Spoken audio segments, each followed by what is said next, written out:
The COVID-19 pandemic afforded the National Agency for Science, Engineering and Infrastructure an opportunity to produce the first made-in-Nigeria ventilators and safety tunnel. The agency says several innovations are in the pipeline. However, there are challenges. My guest is from the NASENI, the agency with a mandate in the area of capital goods research, production and reverse engineering.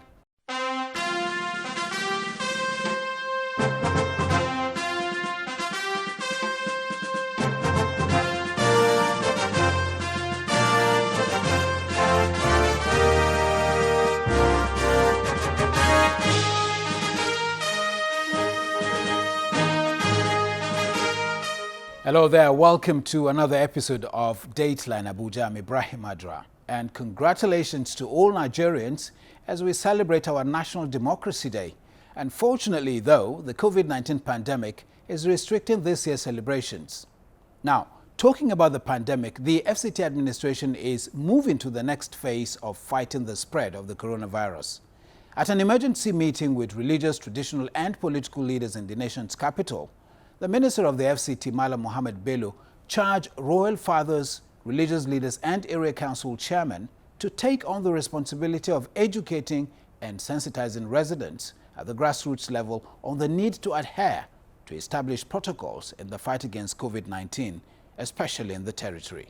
On March 20th, the Federal Capital Territory confirmed the first 3 cases of COVID-19. From then, the figures have surpassed 1,000, with at least 25 confirmed deaths and over 300 persons have been discharged. According to the FCTA, the Abuja Municipal Area Council accounts for over 50% of the confirmed cases, with 775 as of June 7th. Buari Area Council has over 200 cases. Kwali has 172, Kuje 155, Abaji 151 cases, while Gwagwalada has 145 cases. Since the outbreak of the disease and the discovery of the first case in FCT, we immediately realized that standing against this virus will require the collective efforts of all the stakeholders in Federal Capital Territory. And over the last 10 weeks, we have witnessed wisdom in our decision to involvement of all stakeholders in FCT as we confront this pandemic. Our findings from this one area council and just package in Buari area council made us to realize that there is community transmission going on. And that is to say, if it is happening in Ama and some communities under package, it means we need to look further into the other area council. And that was what informed the expansion of this active case search to the remaining 5 area councils, and we still continued in Amman.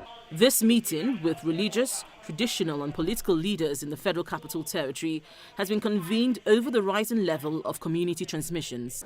The people most resistant to go into treatment centers are young, able people.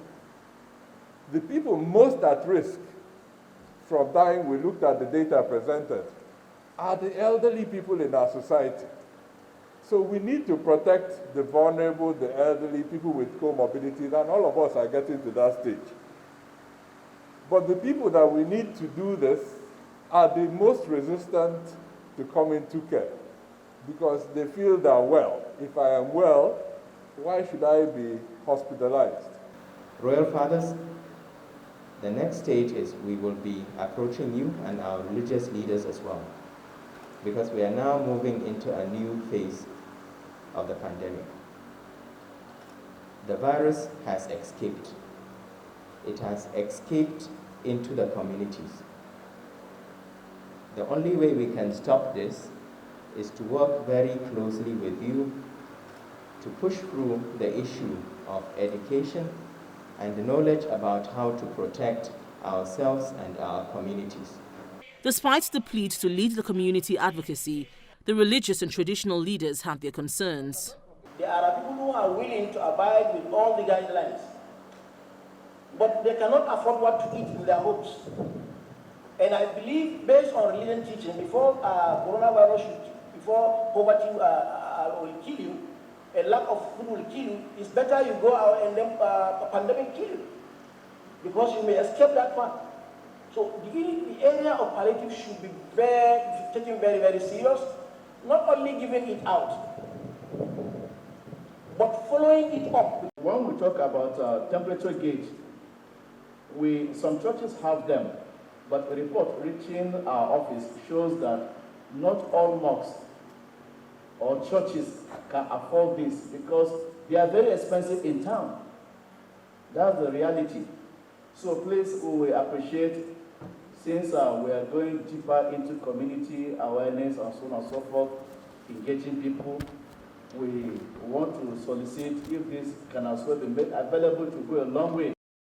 Nevertheless, the FCT administration believes it is a collective effort and everyone should get on board. The onus of spreading the information on COVID-19 at the grassroots levels falls heavily on the shoulders of the area council administration as well as the traditional and religious institutions within the territory. At the level of the federal government, and indeed at the level of the FCT administration, we are living witnesses to what we have done and what we are doing. Now the responsibility is yours. And the level of vulnerability is actually at your level, because you mingle at society level, you relate at society level. The community spread is more difficult to cover, especially where we know the level of existence, we know the manner of community engagement, we know our patterns of settlement. Advocacy is ours now. My dear Reverend Royal Fathers, we must move to speak to our people. We appreciate the religious leaders too, both Christians and Muslims, in churches and by little clusters of the mosques that have been able to also speak. But we must speak some more.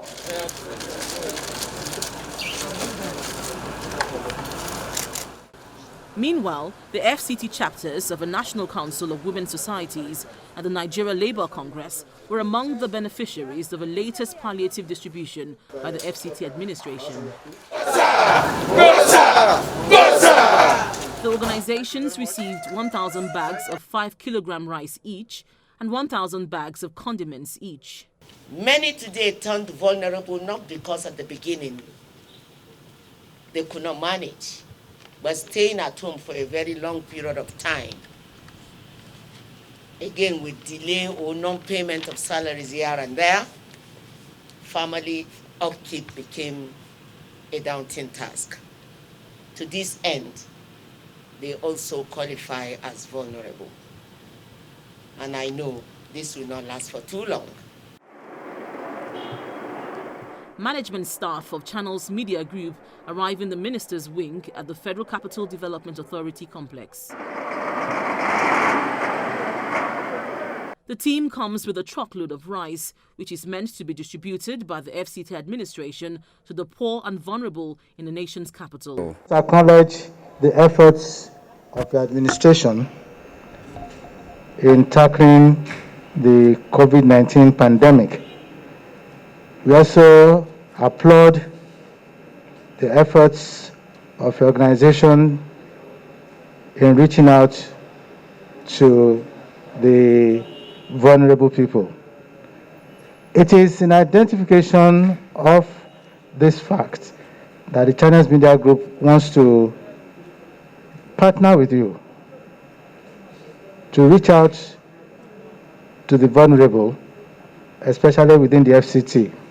For the Federal Capital Territory Administration, the gesture is coming at the right time as a new set of vulnerable persons have been identified. Vulnerable in the sense that they have stayed at home, there is delay in salary payment, some of them are low-income earners, some of them have all their children at home to feed, with so many other things ranging from toiletries to, all that is required to stay clean. Now this exposed us also by seeing our lower cadre staff across the nation qualified to be graded amongst the vulnerable ones that are the recipients of this palliative. The palliative from the channels television today will suit into that category of people. That will go a long way to cushion that effect. And to have 400 bags will go a long way. Thank you very much, channels. We appreciate it, even though you've always been very good partners in business, very good partners in progress. You have reported detailed efforts of the federal government and the FCT administration all through the very difficult, trying times of the pandemic. Now again, you are with us physically to exercise your corporate social responsibility by identifying with us and also identifying and believing in the fact that COVID-19 is real and we need to get across to the downtrodden. The FCT administration is set for the fourth phase of distribution of palliatives to the poor and vulnerable in the nation's capital. This gesture by the Channels Media Group will ensure that more households are reached with the relief materials.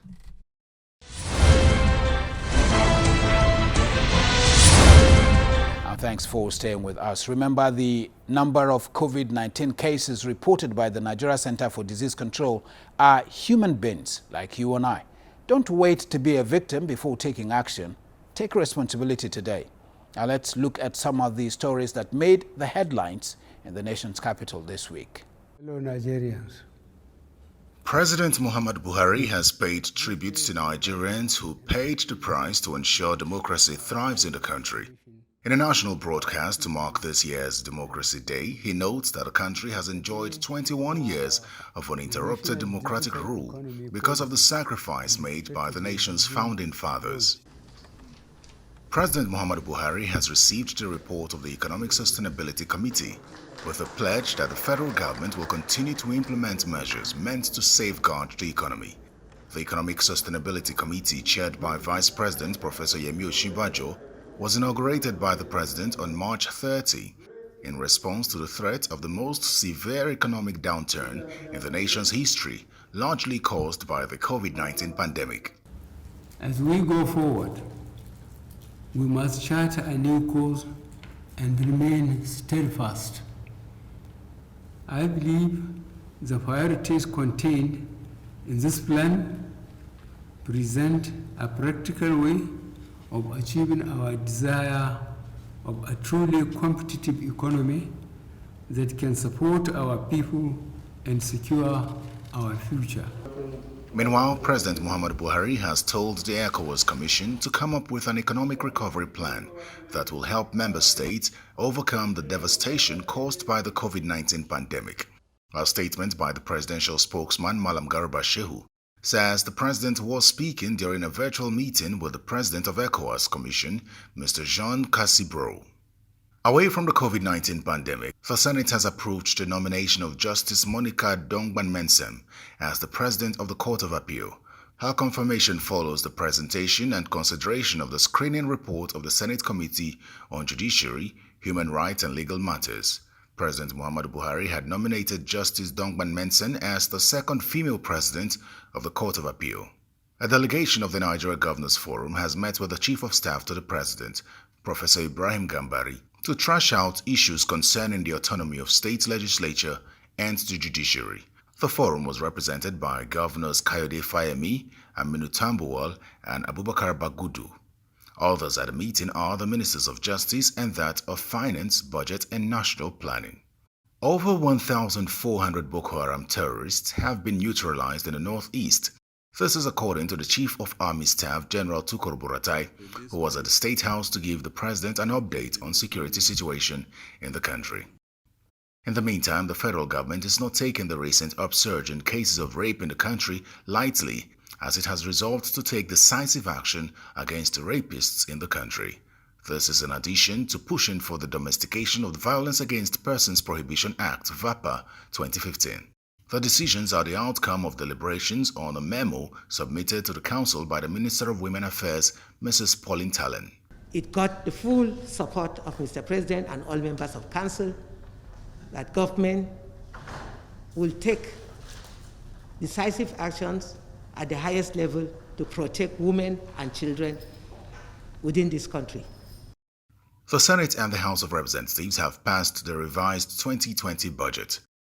Both chambers of the National Assembly passed a budget of 10.81 trillion naira, showing an increase of about 300 billion naira from the 10.51 trillion naira submitted by President Muhammadu Buhari.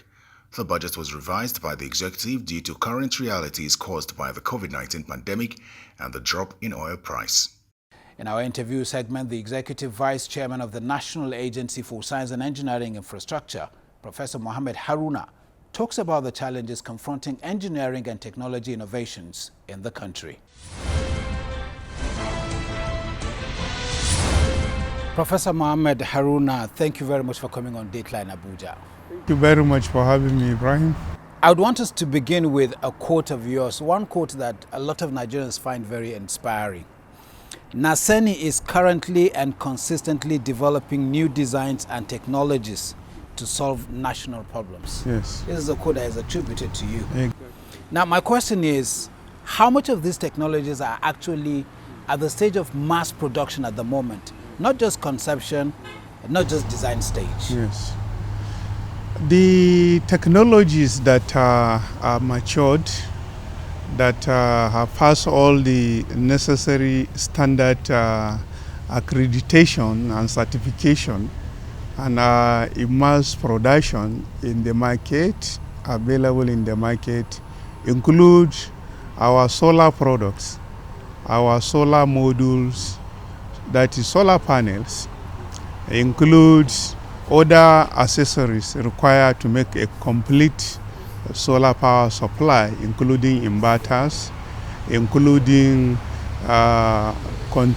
charge controllers, and of course including high efficiency light emitting diodes that we call NASENI high efficiency energy saver lamps. Now let me say that research and development institutions of NASENI are structured in form of and the shape with facilities well equipped to operate like manufacturing concern. So whatever we research and develop, we are in a position to demonstrate by a pilot scheme manufacturing process how it should be and the processes that it requires. Although it's not that we want to be the one doing the mass production going to the market, we prepare private sector to take it to the market. Let's look at this other issue, development of capacity for innovation in the country. Now, ultimately, that's the goal, that's where we're headed. Now, there are some innovators in this country. I mean, we know them, we've seen people, including local car manufacturers.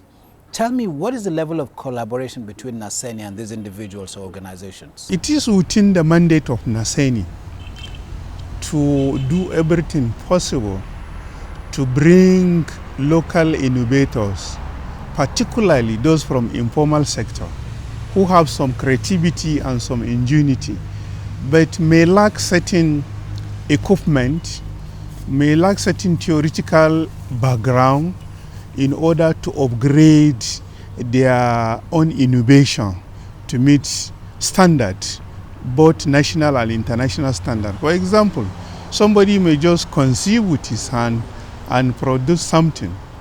When you look at it and advise him, I want you to optimize this quality or this picture. I want the kilogram, the length, the width. I want the mass to be included. Oh, this is what I prefer.